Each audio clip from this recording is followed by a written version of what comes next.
Shalom, shalom à toutes et à tous. Je suis encore très ravi de vous retrouver pour cette vidéo, pour ce message que je m'apprête à partager avec vous. C'est un thème très poignant.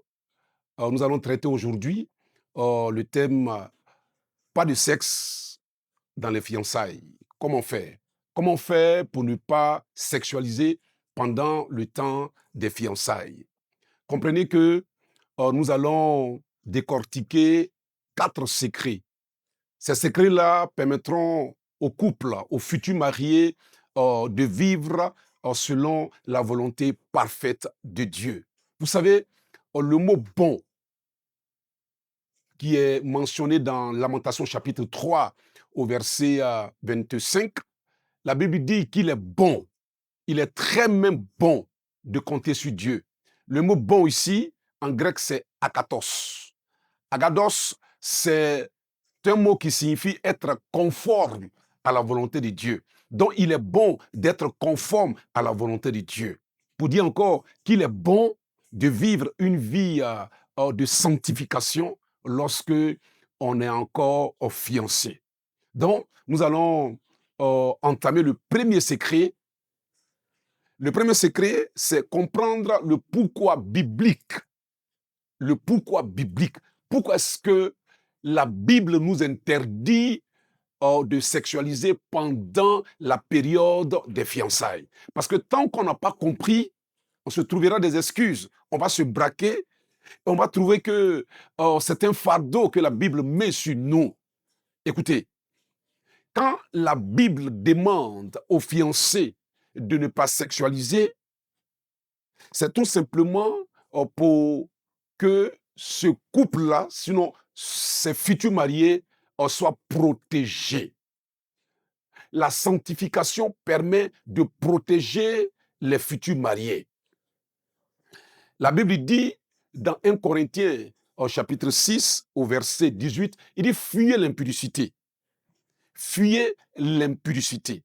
Donc, le fait de vivre dans la sanctification permet de fuir l'esprit d'impudicité, de se cacher, si vous voulez, d'éviter les traits enflammés de l'esprit d'impudicité.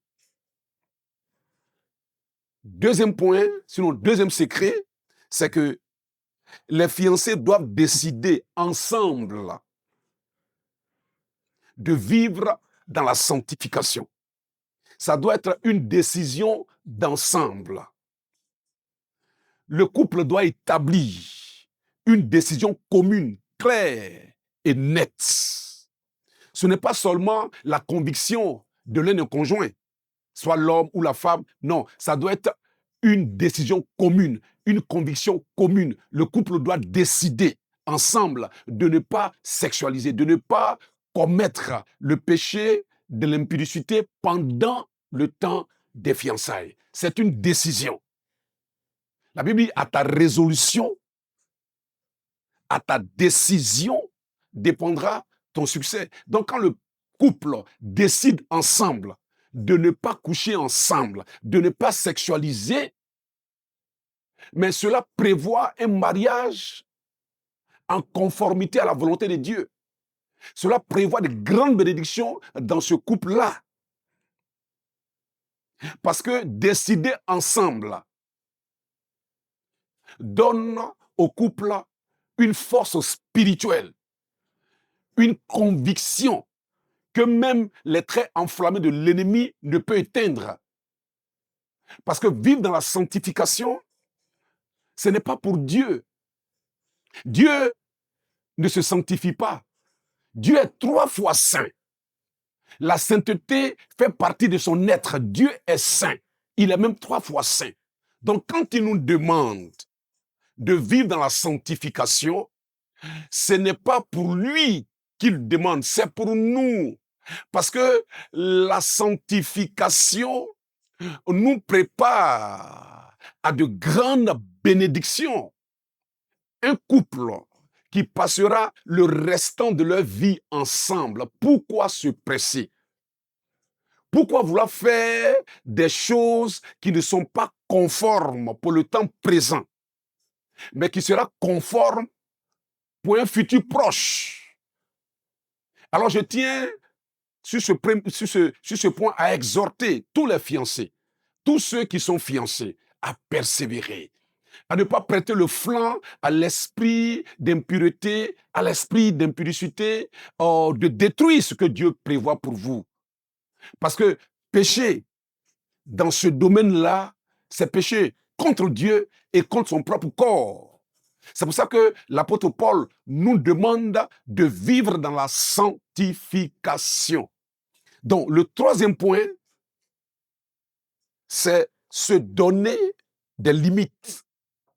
Le futur couple marié, les fiancés doivent se poser des limites, se donner des limites. Parce que la foi se vit dans la discipline. Quand la foi n'a pas de valeur rattachée à une discipline spirituelle, ben nous vivons la foi dans le désordre. Or, vous savez que tout ce qui est désordre produit le chaos. C'est pour ça que la foi doit se vivre dans la discipline. Alors, première chose que le couple doit s'imposer, c'est d'éviter les lieux isolés. Parce qu'il y a des lieux isolés qui favorisent, vous savez, qui déclenchent des choses qu'on ne peut pas maîtriser. Vous êtes deux et vous vous retrouvez dans un lieu isolé, c'est très dangereux. Vous mettez en péril votre destinée. Vous mettez en péril votre avenir. Donc, évitez les lieux isolés. Deuxième chose, limitez les contacts trop intimes. Parce qu'il y a des contacts qui sont trop intimes. Pourquoi des personnes qui ne sont pas encore mariées vont s'attraper la main pour marcher ensemble? On pourrait dire que c'est anodin, on pourrait dire que c'est rien du tout. Mais la paume de l'homme dans la paume de la femme, cela dégage des choses qu'on ne peut pas maîtriser, c'est spirituel. Ça dégage des choses que vous-même, vous ne pouvez pas supporter. C'est pour ça que Joseph, fils d'Isaac, Isaac, le plus grand prophète de son temps, au temps d'Isaac, il n'y avait personne comme lui qui pouvait parler à Dieu, qui pouvait voir des choses concernant le royaume de Dieu. Il n'y avait pas en ce temps-là de prophète comme Jacob. Jacob a vu une vision où une échelle, Genèse chapitre 28, était rattachée de la terre au ciel. Les anges montaient et descendaient. Une vision extraordinaire. Il était le plus grand prophète de son temps dans tout Canaan et même sur toute la terre entière. Mais son fils, Joseph, a dû fuir les avances de la femme de Potiphar. Il n'a pas essayé de résister. Il s'est imposé cette valeur spirituelle-là. Alors, les fiancés doivent s'imposer des limites. Et comme je le dis, éviter des contacts trop intimes. Alléluia. Alors, le troisième point, c'est éviter de dormir ensemble. Souvent, il peut y arriver des circonstances qui vous amènent à dormir ensemble. Mais évitez cela. Vous n'êtes pas des machines, vous êtes des humains. Comme quelqu'un autrefois qui disait que lui, il a vu sa fiancée nue et ça ne lui a rien dit. J'ai dit, mais arrête de nous prendre pour des fous.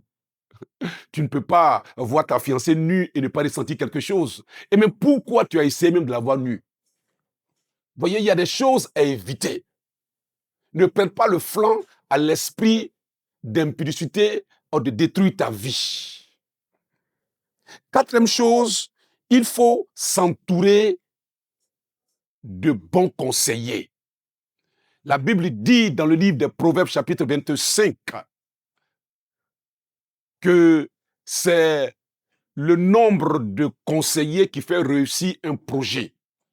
Vous projetez vous marier, vous devez avoir des conseillers, mais pas n'importe quel conseiller.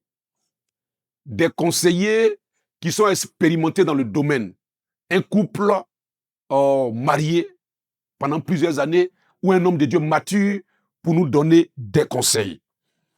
pour que notre projet puisse réussir. Donc pour dire que le sexe pendant les fiançailles n'est pas permis. Et Dieu ne négocie pas avec nous sur ce point-là.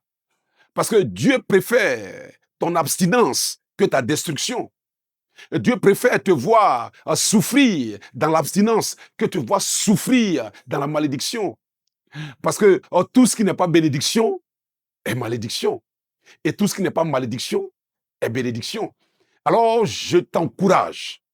Pour toi qui es fiancé, peut-être ça fait 2 ans, peut-être ça fait 3 ans, peut-être ça fait 4 ans que tu es avec ta fiancée, mais il faut persévérer. Il faut aller jusqu'au bout de cette vie de sainteté, de cette vie de sanctification, j'allais dire, de vivre et de maintenir cette vie de sanctification. Parce que vivre dans la sanctification est la preuve que nous craignons Dieu. La crainte de Dieu, ce n'est pas la peur de Dieu. La crainte de Dieu, c'est montrer à Dieu que nous donnons de la valeur, que nous le respectons et continue à le respecter parce qu'il y a de grandes choses qui arrivent pour toi. Alors je tiens à déclarer cette parole. Toute personne qui m'écoute, qui est fiancée, je déclare que 2026 est l'année où Dieu va précipiter le mariage pour vous. Je mets fin à la période des fiançailles et je vous pousse dans le mariage au nom de Jésus-Christ de Nazareth. Je dis pour toi qui regarde cette vidéo et qui est fiancé, une onction est libérée. Une onction est libérée au nom de Jésus-Christ de Nazareth. Cette onction te donne de passer de l'étape des fiançailles à l'étape du mariage. Les barrières invisibles sont brisées. Les obstacles sont ôtés. Dieu vous donne maintenant les moyens qu'il faut. Les moyens financiers, les moyens matériels pour vous marier en 2026. Je bénis votre vie. À vous tous fiancés, recevez la bénédiction pour entrer dans le mariage. Recevez la grâce pour entrer dans le mariage. La Bible dit quoi? L'homme ne peut donner que ce qu'il a reçu. J'ai reçu il y a plus de 26 ans cette grâce. Alors je te la communique au nom de Jésus de Nazareth. Je déclare que tu la reçois au nom de Jésus-Christ de Nazareth. Va, les moyens maintenant sont devant toi pour te marier. Les moyens maintenant sont à ta portée pour te marier. Et vous tous qui allez partager cette vidéo, je vous donne une mention spéciale de la bénédiction. Tu la partages à 5 ou 10 personnes, tu reçois cette mention spéciale de la bénédiction au nom sacré de Jésus de Nazareth. Shalom, shalom à tous. Au nom de Jésus, Amen.